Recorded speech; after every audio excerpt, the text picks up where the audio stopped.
Hello, everybody.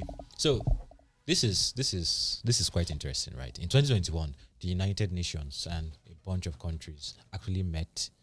Okay, that's a very weird statement, but yeah, the United Nations met, and inside that meeting, they decided to sign a pact to protect the rights of the citizens on the internet. But guess what? A bunch of African countries signed that pact, but broke that promise. Nigeria in 2021 decided to ban Twitter, and a lot of African countries, Sudan, for instance, have shut down the internet several times. Now, what am I trying to say is African governments say one thing, but then go on to do something entirely different. So if you find that citizens find it difficult to trust, the government, these are the issues we're talking about. So Nigeria today this is the first podcast in the era of a new dispensation, a new President Bola Ahmed Tinubu. Yeah, it's quite interesting that the very, very first thing we have to be dealing with is subsidy removal. And Ogheneruemu and Bolu, we've been talking about this before we started this podcast. Subsidy is supposed to, that is the promise of subsidy removal. Subsidy is supposed to release money, to block pockets of corruption in Nigeria's petroleum industry. It's not doing that. No, nothing has happened yet. So the idea is, okay, they're removing subsidy, right? Okay. That promise of subsidy removal, that is my concern. Because at the end of the day, I was talking with my friend this morning, like, see, is it that if you don't agree to this subsidy removal, you are not smart? Because for me, I know, yes, subsidy removal is supposed to bring a lot of benefits to the country, but so I mean, if it was a phased removal, maybe gradually, it would have been a better option. But what the experts just ripping off the band-aid. Exactly. I mean, some people claim that is it. Of course, a lot has been said about the style of communication. I basically threw everybody into a frenzy. But what the experts claim is that it was necessary. But like you said, or like we were saying before we started recording, it's one thing to say you're removing subsidy, but as you have come to know in Nigeria, what is said is not always what happens. So we can't always know that. I mean, yes, there was an announcement that there will be no subsidy, which, to be fair, it's not a policy that he came up with on his own. Buhari or the former president had already told us that this was going to happen. I think it was supposed to take effect in June. So it's not like it was solely his doing. So it was something that was already in the works. But, I mean, well, I guess we just have to watch and see. Yeah, don't get me wrong. I think it's a very big issue, right? The whole issue of subsidy, right? So the idea is some people are benefiting from this. Yeah. They are collecting the subsidy money and funneling fuel outside the country. So fuel is scarce in Nigeria, subsidy or no subsidy, right? But my concern is, okay, now that you've freed this money, is there any measure of accountability to show that, okay, this is what you use the money for? Because in Nigeria, people like me and you, they come to harass us if we don't pay our taxes. But is there any measure to harass the government if they don't do what they're supposed to do with the taxes? That's my only concern. But not my only concern. How is going to affect? So we're a tech publication. So let's come on how it affects us. How it affects us, right? So I'm thinking two things: productivity and ride-hailing and logistics. So things that directly is that even the only thing? You know, in Nigeria, when the price of dollar increases, even the pepper seller tells you that it's costing dollars. So I'm wondering, how far would my fintech app start charging me more? They'll tell you that there's no fuel. No. And there's justification if you do that. Let's know what they're saying. It can be justified. You justify so Techpoint can increase price of brand price. Yes, because you can. of fuel. Yes. It doesn't directly affect our business, does it? It does. It does. Power costs. Because the cost of power. Yes, cost of power, cost of transportation. Yeah. Because I mean, you have workers that have Event to coverage transport definitely has to themselves. get more Event coverage, yes, yes. Uber. Oh my God. So Uber to and fro. it will affect everything, and I think there's going to be a short-term inflation spike Mm. Are because you sure it's going to be short term? It's I going to mean, be if long-term. if they do this right, Mm. it should be short-term. So this is the thing. These policies are good policies, right? Even if you look at some of the policies that CBN governor introduced during the last term, on paper they're actually good policies. But this is Nigeria. Implementation Implementation is is actually just- where policy, like implementation is actually easy for you to gather a group of really smart individuals and come up with a document, but the document is as useless as anything until you actually implement it. And Nigerians frequently say this, that we don't have a lack of laws, we just have an absence of what do you call it now, implementation. So So that's where the what we cocoa have is. now is a bunch of strategists, Yes. but no executors. Basically, McKinsey guys who have never gotten their hands dirty or who will not Please execute. don't let that. That's a big Okay. five consulting, please, please. Man, So no day. now it's Bolu. You've been doing some research. Has ride-hailing prices increased during this time? Yes, they have, but not for the not directly because fuel prices have increased. It has increased, so it's not like both saw that in Nigeria fuel is now 500 naira per liter. Let's increase prices. What actually happened when I spoke to a couple of drivers is that this is what happens. This is what actually happened. So there was fuel scarcity, I think, when they first announced the subsidy removal Monday, thing. Tuesday, Yes. Wednesday. So a lot of cars were either not moving or they were on fuel queues. So once this happens, right, boat and ride-hailing platforms, what they do is, you guys are not driving. Why are you guys not driving? So what they do is they implement something called a surge, right? So it's a way to like encourage drivers to go out. So when you see that, normally when you take Beggar to Ikeja, say it's 1.5, and then boats has implemented a surge. The surge is usually from 1.1 to 1.9. So there's this 1.5 surge, and then Beggar to Ikeja that is usually 1.5 has now gone to like 3K. Drivers will be like, let me go and make some cool money. So I have to less trips, more money. So drivers go out and then they bring the surge back down. So that's the reason why. So can we say it's because of the fuel scarcity? So it's because it's caused by the fuel scarcity. Drivers are not going out because of the fuel scarcity. They are not going out because fuel is now more expensive, right? And then for that reason, both increased prices, right? So it's not because, but I asked the drivers, will these platforms eventually increase prices? And they said yes, because I said, is it something that will just come up, or you people have to protest and cry and shout? And they're like, no, they don't have to do all that, because I think they've done that in the past, and I think those guys listen faster now. They have people on ground and they said when prices increase, they usually get an email to let them know, okay, per minute we have increased to 5 naira, 6 naira. So we'll know. So that's what's happening right now. It's not. I saw a lot of people online on Twitter saying, "Hey, they've increased." It's the surge right now. So they've not increased officially. prices, So officially, if they per se. increase officially, we will know. Yeah, We yeah. know. Okay, we will see something. Okay, so You what of definitely logistics services? So I'm hearing that they are going to increase their prices, but is there an interesting way? I think logistics services might find a way to manage it better than the ride-hailing guys. Yes, so I spoke to one person who said,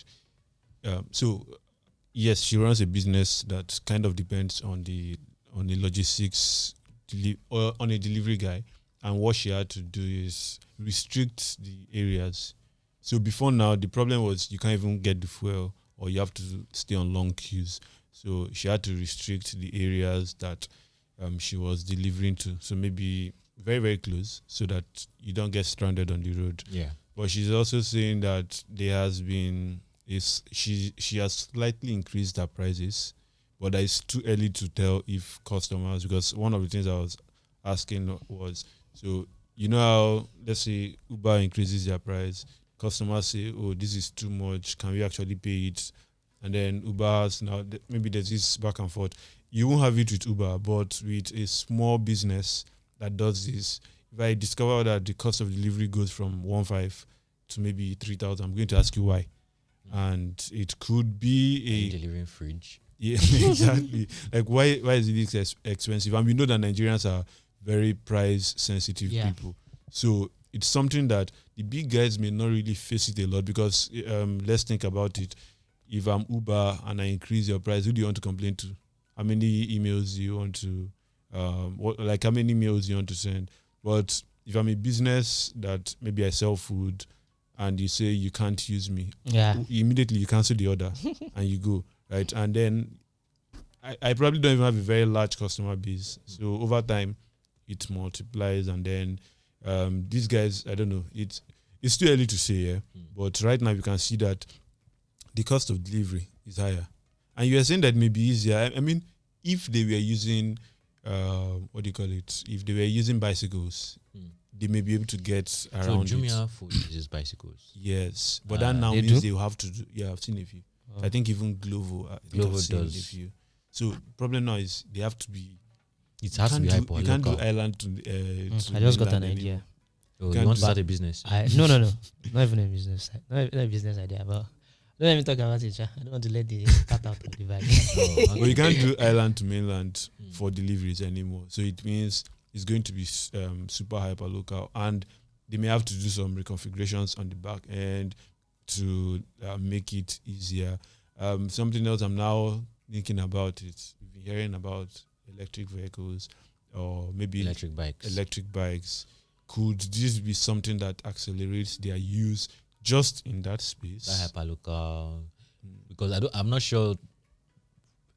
Okay, to my knowledge, I'm not sure I've seen any long distance electric bikes yet in Nigeria. No, so maybe something that can move around Ikeja, something that can move from Ikeja to Bega tops.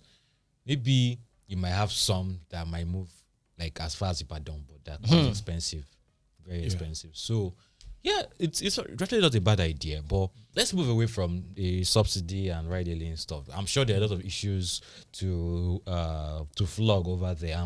We actually flogged a lot with this ride-hailing with vehicle impounding. So if, for context, the Uber has a vehicle financing partner in Nigeria called Moove, and they've been offering drivers a drive-to-own scheme, and there are issues around that right now. I think you should be checking the video.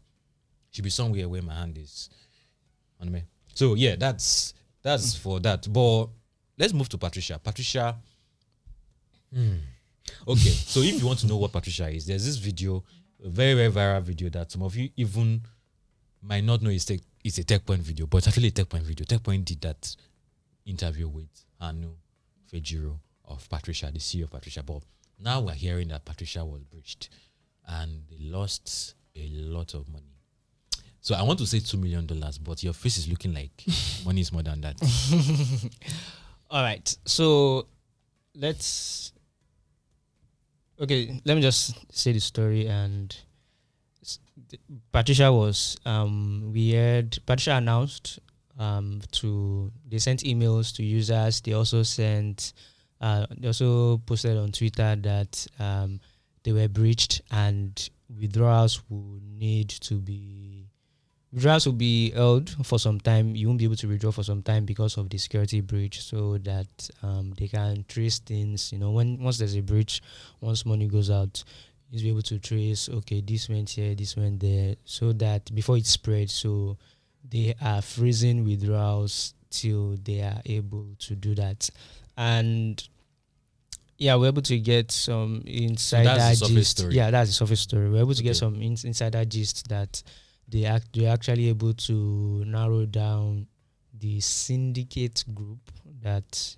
So it's a syndicate group. Yes, that did the breach. I love me a mystery. That was responsible for the breach, and they were able to trace them via they lost bitcoins and they made away with bitcoins and naira, but they were able to identify an individual via tracing the naira.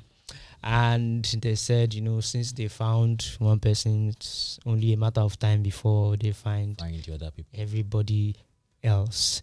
And, a lot of customers are, they are not happy, right? I think I saw someone's comment that said, okay, I think it was supposed to give someone money for their wedding. Their wedding was on Saturday. On Saturday. I think they made the announcement on Friday. Person's wedding was on Saturday, and the person was like, raining courses and things like that. And I'm like, hey, it's not crypto. Crypto. Yes. They stock wedding money. Crypto. Wedding money. No. It's not like, you want to invest in the next flutter wave of I Paystar. mean, you also take out of his crypto people for use depression. no. People use crypto for different things, right? I know it's not mainstream. It is But not. what if you now wake up in the But- night and realize that the one Bitcoin you had is now like 0.25? They will, no, if you know you are not investing, you hold your money as stable coins now. You won't hold your money as Bitcoin. So people use crypto for different things, right? And it's possible that your wedding money is in Patricia. It's not on it. It's not in head. Okay, yeah, I'm not hearing it for the first time. It's possible. It's actually possible, right? So Never that mind is the issue with Patricia. But then we saw there was a story from Tech about the amount of money that was actually lost is 2 million, and then it happened in 2022, and sources told them that it was $2 million, and if you look at this amount of money, it's kind of similar to some other breaches that we've seen before. So it now begs the question: could it be that it is this one syndicate group that is entering everybody's accounts? Because if you look at the Flutterwave bridge, right, it had some crypto elements. Flutterwave is not a crypto company, but there were crypto elements within that story. Yeah. Because when we spoke to the people whose accounts were frozen because Flutterwave said the money that was stolen from us, so it went to your account. Those guys were crypto traders. Those guys got paid by somebody who bought crypto from them, and the person sent the money from Flutterwave. So matters are arising, right? Things are, becoming clearer, and we don't want to say too much. You have some gist that you want to tell us. Yes, but for the to help investigations. Okay, so follow Bolo on Twitter. Yeah. So follow Bolo on Twitter. You are going to see the story on this. Follow me on LinkedIn. You're going to see the story on my LinkedIn. Follow Chingo. Where did they follow you? Man, don't follow me nowhere. Okay, so fintechs are seeing what the Nigerians call shege. Shege is, to use Suffering. an English term, unprecedented levels of suffering and shege. Yes. So, okay, now in the midst of all of this, MultiChoice, arguably Africa's biggest multimedia giant. Correct me if I'm wrong, but I don't think there's a media company bigger in Africa than MultiChoice. They have okay, let's just go with one of the biggest. No. Okay. I'm going to hear that. No, I'm not die. I won't die in Jesus' name. Well, I'm going to sit down this hill Okay. until anybody mentions a bigger multimedia company that's bigger than MultiChoice. Media, or not media that has pivoted to newspaper. No, not media that has pivoted to investment. I'm talking about NASPAS here. Yeah. Media, like Real doing media. proper media. So, but we are hearing that they're entering the fintech space, and the question I'm asking is why. Okay, so they are getting into the fintech space with a product called Moment. Interesting choice of name, but Africa's moment is here. interesting. That's the advertising language I saw online yesterday. Marketing team will not I come see. and push Africa's you like moment. this. So yes, why? Why there's a why that they are giving us, and then there's the obvious why. So I'll start with the obvious why, which is that. Why not start with the why they are giving us? Okay, let's start with the why they are giving us. So the CEO of MultiChoice says that right now they process about 22 million payments monthly across all their markets. Okay. And this comes to about $3.5 billion annually. So that's huge. And for them to do this, they work with payment partners. I know that they use InterSwitch or QuickTeller and Verve cards, so they process both QuickTeller payments, Verve cards. I know they also have a payment option on Showmax for you can use MTN airtime to pay, and there's something they call a Showmax voucher. So that's for Nigeria. Their payment partners will differ across the markets they operate in. So they are seeing an opportunity there that if you are processing this amount of payments every month, then we can tap into it and get a share of it, which is why they are doing this. They are doing it in partnership with Rapid. Rapid is an Israeli fintech unicorn, and General Catalyst, who also invested in Stripe, Canva, Airbnb, Monzo, and also Rapid as well. So that's the official reason from the company. So we have this large market, 22 million households who make payments monthly, and we want to help them process that payment. But here's the thing too, they're not just stopping at processing payments. They want to provide them with savings products. They want to provide them with they say manage your money better. So I'm going to guess as budgeting, expense management, and stuff like that. So that is the why that the company is giving. Okay, so before you go to the obvious reason, you just imagine for a moment. You don't have to respond though. Okay. But imagine being able to send money with your DSTV to another DSTV user anywhere they are. I mean, I would have been excited if I had DSTV. Yeah. Don't you have DSTV now? It's not my own. You're using Yeah, continue. yeah. Okay. So that's actually a very good point. Something else that they mentioned, which got me really interested and very curious, is they are targeting the 350 million unbanked and underbanked people in Africa. Of course, that is that's a cliche in these parts of the world where everybody is banking the unbanked and underbanked. But I'm wondering, you are offering a digital service and you want to offer it to the banked and underbanked. Could it mean that you want to, what's the scope of this, right? Yes, it's easy to say you want to bank or help. Okay, they didn't say bank, sorry. They said make digital financial services more accessible to these guys. Yeah. So there's a lot to, maybe not a lot to unpack, but anytime that a new player who is experienced in a different sector is trying to get into somewhere else, I'm usually wondering. So first thing I ask myself is, what are you seeing here that others are not seeing? Why are you getting into this place? Secondly, you don't have domain authority or domain knowledge. So how are you going to work around all the challenges that come with building a new business?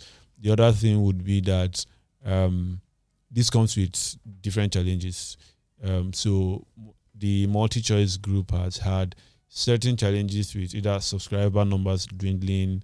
They are taking on Netflix, Amazon Prime in the internet. What do you call it again? Yeah. In the streaming, over the top services. So those are different markets. Would you be spreading yourself too thin? Of course, if you're doing this, getting into payments, you have so 22 million households, 3.5 billion. So let's just say they are able to have 10% of your customers process those payments. They could make a good enough amount of money from all of those payments that they're processing. They're doing it with Rapid. So these guys have a presence in, I think, 100 plus countries. So they are coming with that experience of operating, and they are very, very experienced. So they are coming with that experience. They're also coming with what we hope will be General Catalyst firepower in terms of funding. So they should be covered in these two. Of course, there's regulations that will come up.